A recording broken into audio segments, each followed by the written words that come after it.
We're interviewing today in Chautauqua, New York, and it's a great pleasure for me to have vocalist and guitarist Rebecca Kilgore joining us. Pleased to meet you in front of the cameras. It's good to meet you in front of the cameras, yes. too. So what did you want to sing for us today? I don't want to sing anything. I know. That was a nasty way to start. I told you I was going to be nice, and yeah, really. I am.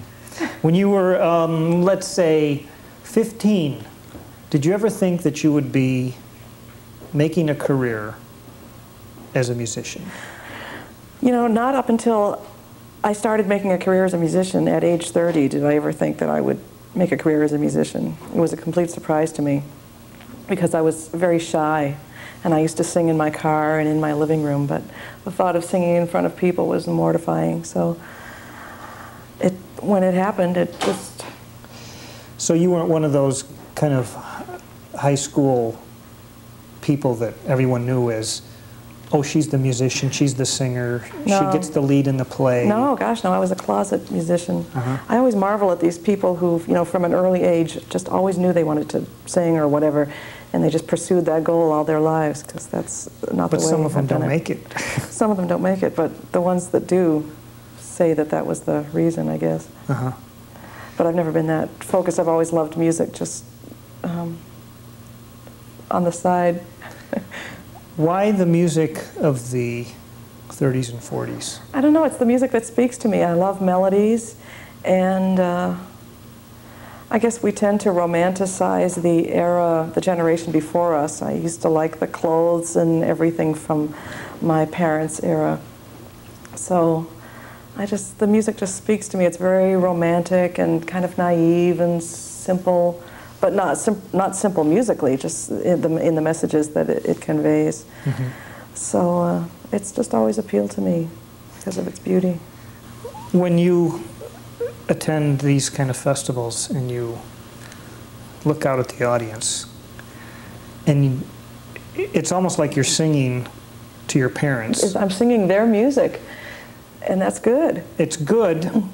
Does it concern you and maybe the other musicians that they're not going to be there forever? Yeah, frankly, you know, to be quite honest, we're worried about our audience dying off. And they're getting older, and I don't know what's going to happen. I mean, we may be relegated to really obscure jazz festivals for old people as we age, too. I don't know what's going to happen. I don't see young people... Well, maybe some young people appreciating this music. There's a big swing dance furor happening right now. I live in the Pacific Northwest, and there are a lot of swing dances, so swing dance music live swing dance music is quite popular, even among younger people. So maybe that's a way that it'll get carried through, I hope. Did you ever feel that you might have been born in the wrong era? Yeah. But, you know, I'm sure that, as I say, we tend to romanticize the eras. I'm sure there were some awful things about it, you know. Right. And it probably wasn't easy to be, let's say you were the girl singer with the Harry James Band, and, you know, we may think about, boy, that would have been so neat. I always think that I should have been in the saxophone section of one of those bands back then. It was probably pretty hard, though. Life on the road, especially as a woman, being the only woman in a group of men, traveling day in and day out. I think traveling on a bus, trying to keep, you know, your clothes looking nice for when you go on, and you're stuffing them in a suitcase, and you don't get to launder them, or it just must have been very primitive. Who from that era are favorites of yours? Anybody in particular? Well, my highest ideal is Ella Fitzgerald, because she's just everything in a jazz singer to me. She can sing the melody straight and make it beautiful and break your heart, and yet she can be very swingy and jazzy and scat sing and improvise. So she just covers it all to my way of thinking. And she's a very classy person. She has a classy delivery. There's just no one who can equal her, I think. She just does it all. And then other singers that I got into are Anita O'Day, June Christie, Julie London, Doris Day, Chris Connor, Peggy Lee, Maxine Sullivan. It's a long list. Have you ever thought about doing scat like Ella? I try it now and then. It's really not my cup of tea. I kind of hack away at it, but I feel like an amateur at it, and I feel like I'm just more suited to singing the melodies. I'll leave the scat singing to other singers who can do it better. Yeah. Now, in a situation like this weekend, where unfortunately Dave wasn't here, and we hope he's all right, by the way. Yes. Was it a little anxious for you to, okay, we're reworking the schedule, and now you're singing with this, and now you're going to do this and that? Sure, because Dave and I have a rapport after having worked together for so long, like 5.5 years, and we know I know a lot of obscure songs. That's kind of what I gravitate to. I don't do a lot of standards, which sometimes is a disadvantage. So he and I do these obscure songs, and we kind of have these arrangements worked out. And I thought, oh boy, this will be fun to pull out some of our strange material and kind of bring something new and different. And well, that's out the window, because a lot of these people, although they know a wide variety of songs, some of them that I know are pretty weird. So I'm having to draw from my more well-known repertoire. And, you know, when you're playing with someone that you've never played before, well, how's it going to end? How's it going to begin? What's going to happen in the middle? You know, the whole thing. So it's a little nerve-wracking, but I guess that's, that's well, good. I heard you last night. I guess you were singing with Keith, and it got to the end of the tune, and you did something that was very musical to do, and I'm not even sure I can describe it, but it just had something to do with when you were going to tag, that you made it obvious. You sang an obvious note so that he knew, boom, okay, tag. And then when you got to the very end, you just held this note out and let him, and he did kind of this da-da-da-da-da-da-da-da-da. Yeah. But you just held that thing out there, and it sounded like it was planned. Well, I think that a good guide is to keep it as simple as possible. I'm not going to add a whole bunch of embellishments. I'll just kind of keep to a very simple concept and let the pianist fill in the blanks. Trust that they'll know what you're after. And they're such great musicians that they do. I mean, I'm glad it sounded like it was rehearsed. Yeah. You got pretty high praise from a drummer that I know you know very well, and he said that working with you is like having another musician in the band and a co-leader, and that he depends on you a lot because he's stuck behind the drums, that he communicates through you. And yeah, sometimes. Tell me about signals you make that. Yeah, that would be Hal Smith, I imagine. Yeah, we've known each other for a long time, although we haven't worked together solidly. I first worked with him in the early '80s in Portland, Oregon. He was in a band I was in, and then he moved away, and we kind of kept in contact. And over the last few years, we've gotten together at a lot of Dixieland festivals and parties like this, and we do kind of classic swing material. And yeah, I guess we've recorded a lot, and I've written out some arrangements for him and some basic charts, and so I guess it is a cooperative venture, and we both like old weird music, so we're in good company. Was this the music played in your house when you were a kid? You know, oddly enough, I don't think it was. My dad was a classical musician, and he was the choir director at the church where we grew up in. That was the Unitarian Church in Waltham, Massachusetts. And he used to write choral music, and granted, he did write a few arrangements for big bands in that area, but you know, I don't recall hearing it. I guess I think I discovered Billie Holiday and Ella Fitzgerald and Frank Sinatra in high school somehow, and that's another thing. Times have changed so much. I remember spending many hours in used record stores trying to find this old music. It was so hard to find. And when you had found an old Ella Fitzgerald record, it was like striking gold. And nowadays, everything's reissued and at our fingertips. It's such a different era. But that's a digression from your question, but I just thought of that. We're really well, lucky these sometimes days. it seems to make it more valuable when you have to go search it out, you know, and then you finally get it. By God, you're going to listen to that record. Yeah, and wear it out. Yeah. I have many old LPs, but now I'm replacing them with CDs because they're more convenient. Yeah. And you took up the guitar in high school? Yeah, I actually took up the folk guitar. I wanted to play like Judy Collins and Joan Baez, and I taught myself how to play those 3 chords and stuff. Mm-hmm. And then I guess it was when I discovered the Billie Holiday stuff. I was intrigued by that, and I'd go buy the sheet music and play the chords while I would sing along for my own amusement. And that's when I took a... more than 3 chords in that music. Yeah, a lot more. And it even made me take guitar lessons. I took a year of jazz guitar lessons in Boston, and that's where I got the foundation for the chordal stuff that I do now. Yeah. But your musical tastes have not been confined to just, say, the jazz world either, right? Well, I do a little... from the jazz world, I went into Western swing because it's a logical step to go to Western swing, which was a music originated by Bob Wills, a Texas fiddler in the 30s, I guess, and he combined big band and country music, and it really worked. He used a fiddle section and horns, and would take country songs and give them a swing beat, and it was really very popular. So that was a very logical thing to do to get into that music. And I was in a really fun big band that emulated that Bob Wills style. The band was called Ranch Dressing. That was in Portland. And it's a great name, by the way. It was a great name. I love that name. It was a lot of fun. But it was one of those bands, you know, it's hard to get 13 people together in the same place at the same time to rehearse or do gigs. So it was popular but short-lived.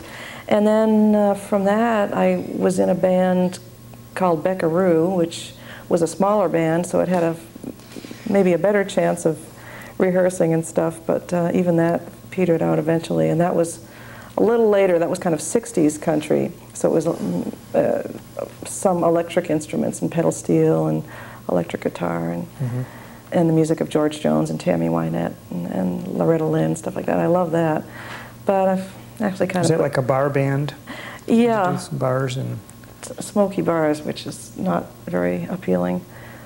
So I've kind of actually put that aside, and now my only venture into country is that I play in a duo, soon to be a trio, called a Cactus Setup, which is me playing guitar and a fiddle player playing fiddle. And we do cowboy songs and some of that Western swing that I learned, and these Texas fiddle tunes. So that's another kind of digression. You do your own promotion and all that kind of... Pretty much, but I'm not very good at it. It's very hard if you're insecure to kind of try to sell yourself. So I just try to work on the music and hope that things sell themselves. And I've been extremely lucky in my relationship with Dave Frischberg. He was an Arbors recording artist, and he got me on the Arbors label. And then I got to know Dan Barrett, and Dan Barrett, I think, was instrumental in getting me on my first jazz party, which was the Triangle Jazz Party in Tennessee. And then from that, you know, this, and so it's kind of snowballed, which is great, because I don't like to make those cold calls. Yeah. That's torture. Hi, you don't know me, but I sing pretty good. Yeah. Yeah, that's tough. Click. Speaking of Arbors, I want to get this on tape here. And that from Jazz Times, talking about your album with Dave. And this particular fellow says, Kilgore sings with a happy voice full of erudition and charm, turning every number into a sweet explication of the American song. Wow. Not bad, huh? What does erudition mean? I wish I knew. Wish I knew how to pronounce it. Displays on disc the camaraderie of her gigs with Dave Frischberg at the piano. Yeah, that's nice. So that's nice. Yeah, that's interesting, because I really don't, in some ways, consider myself a jazz singer. Of course, that's a very controversial tag. You know, who knows what that means. I don't improvise all that much. I stick pretty close to the melody. But I'm not like a show singer. I don't belt it out. So I'm somewhere in another world of... Best to be a good singer, I guess. I mean, Nancy Wilson doesn't think of herself as a jazz singer either. Really? Wow. In fact, she doesn't like it when you call her that. Huh. She says, I'm a singer. And whatever she chooses to do, you know, she tries to do it well. Well, I try to be a good singer. Yeah. When you go on a gig, are you the type of vocalist who can tell everybody your keys? Oh, I should hope so, because I have a very narrow range, so there's not much room for error. We've got to do it in my key, or we can't do it at all. Well, when you say "I hope so," I mean, to you it's obvious. Of course, you got to know your keys, but not all vocalists do. Yeah. You know, they go, well, it goes, you know, in there. Yeah, I don't trust my ear. I wouldn't want to do it that way. And I'd rather, I tend to over-prepare. I'm kind of fastidious that way. I have, you know, not at this jazz party, I don't bring charts, but at all my other gigs, I bring charts, and they're all written out. And excellent. So I have firm ideas of how. Well, I know as an accompanying vocalist sometimes that piano players appreciate that, I think. I, for instance, would have a heck of a time playing Body and Soul in F sharp or something, if that was your key. Yeah. And some guys do it. I'm sure some of those guys can do it down there. Yeah. Yeah, they're poor piano bar players who have to accompany all singers doing all things in all keys. And in the jazz world, you have to be sensitive to the fact that horn players don't like to play in sharp keys, so you don't want to come in with a song in the key of E for a saxophone player. That would be bad news. So you want to keep to the flat keys and things like that you learn over the years. You have you had an earlier job with computers too, didn't you? And I still love computers. I don't program them anymore. I used to program them, but boy, I left those days behind. I just use them now. I was a business programmer in the COBOL language. And I actually liked it a long time ago, but it's more fun to just use my Macintosh and use email and all those fun programs. What's the music scene like in the Northeast where you live? I live in the Northwest. Northwest. Portland. Yeah. It's actually really vibrant. It's there are a lot of musicians moving to Portland all the time, which is great because the level of musicianship is very high, and it's very exciting. You know, every few months we hear, well, so and so moved to Portland from New York. Oh my gosh. And it's great, but it means that there's more competition for gigs. But then on the other hand, this guy moved to Portland and he created gigs where there weren't any gigs before. So I guess that can be done. I hope it's a trend that more non-smoking environments are sponsoring jazz, like coffee houses, and if we can get away from the smoky bar atmosphere, I would love that. You had mentioned that dancing is, swing dancing is making a revival. That would help the music a great deal. It sure would, yeah. And this one place I play in Portland, it's a renovated ballroom called the Crystal Ballroom, and it's non-smoking and it's all ages. So it's just got something for everyone. It's wonderful, and it's amazingly popular. They have music there 6 nights a week. It's great. Do you have a definite career goals for yourself? No. I want to be able to sing the music that I love, this old music, and I have a stack that I want to learn. This is my goal in life, is to learn all this music, and it seems like every time I take something off the top and learn it, more things go on the bottom. So I'll never run out of music that I want to learn. I keep unearthing gems from that era by listening to old records, and I want to keep that music alive in some small way. That's my goal. But as far as my career, I just want to be able to continue to do that, and I consider myself very fortunate to play with great musicians like here this weekend. I can hardly believe it. It's just an incredible dream. And record and just continue doing what I'm doing. And I feel very, very fortunate.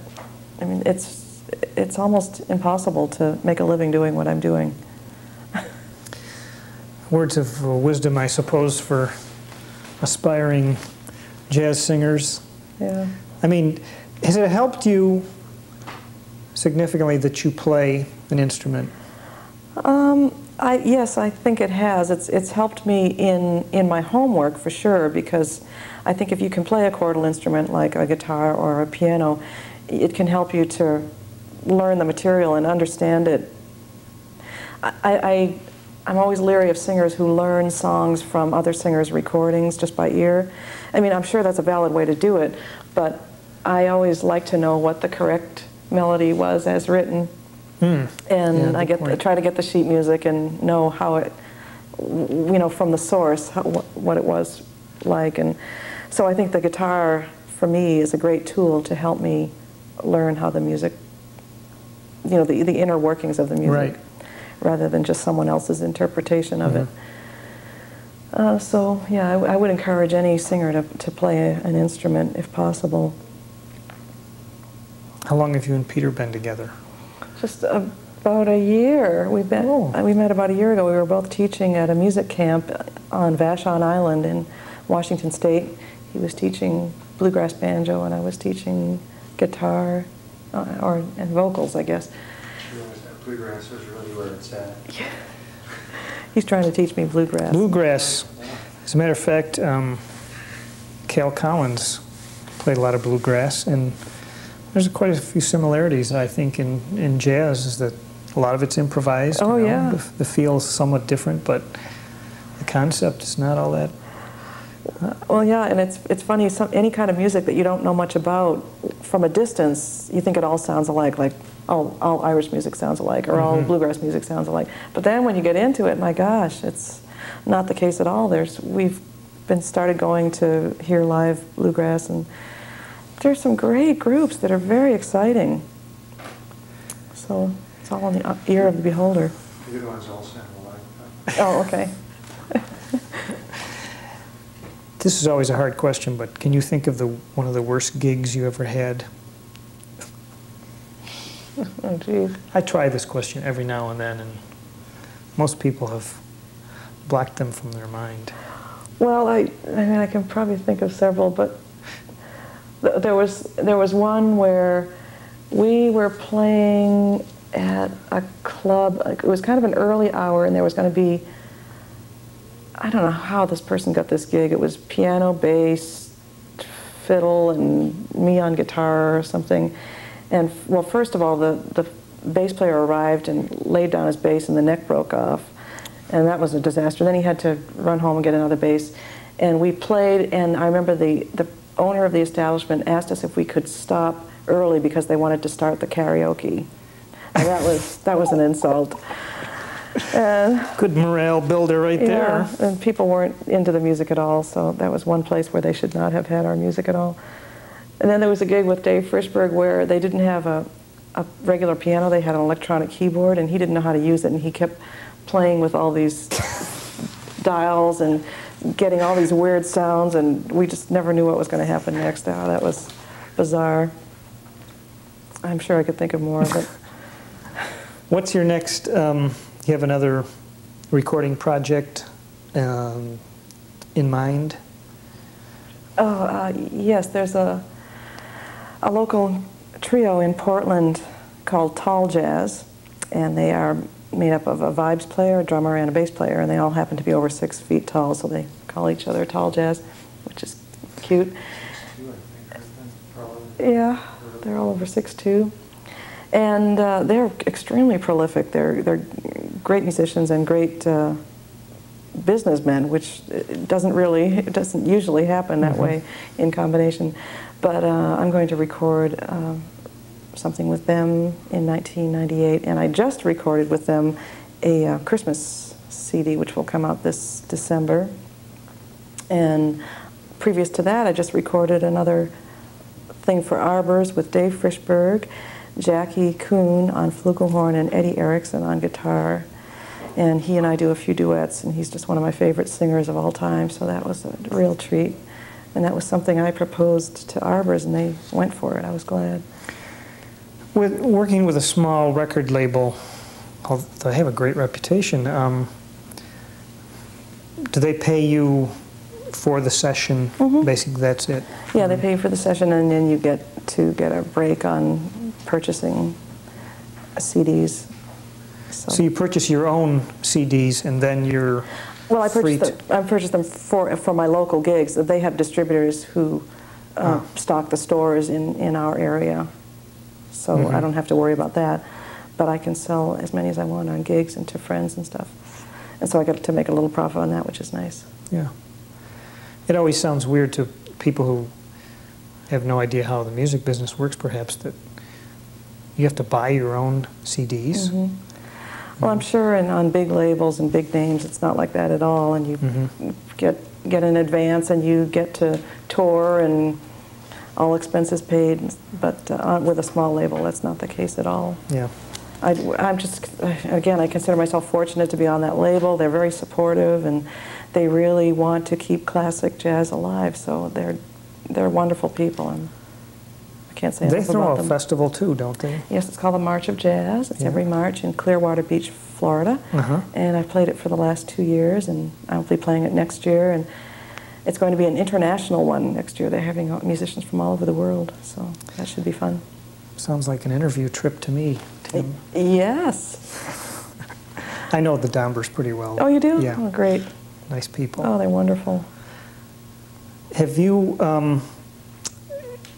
been able to record or perform with any of the real elder statesmen in the jazz world?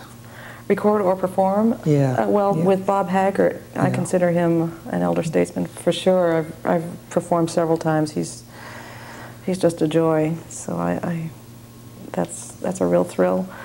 And Scott Hamilton, Dave McKenna, Keith Ingham, all these folks are great. I mean, they're not elder yet, but No. they will be. Yeah, and on the other hand, it's nice to see Harry Allen and John Eric coming in and doing this kind of music. I know, it's great. Hopefully there'll be an audience for it. Yeah, I hope so. Well, I think you're doing your part. And any other, Peter, should I ask her any other? Sounds good to me.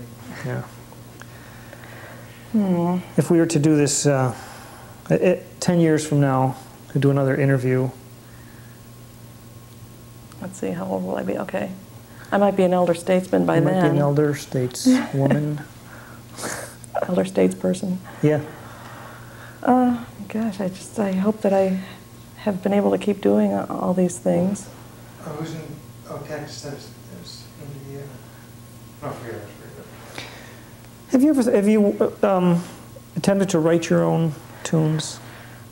I've made feeble attempts, but they always kind of turn into tunes that have already been written. So I figure, well, I guess they've all been written. And then I see new people coming out with new songs all the time. Yeah. It's amazing to me. Do you hear anybody today that may be writing what would become standards, 20, 30 years from now?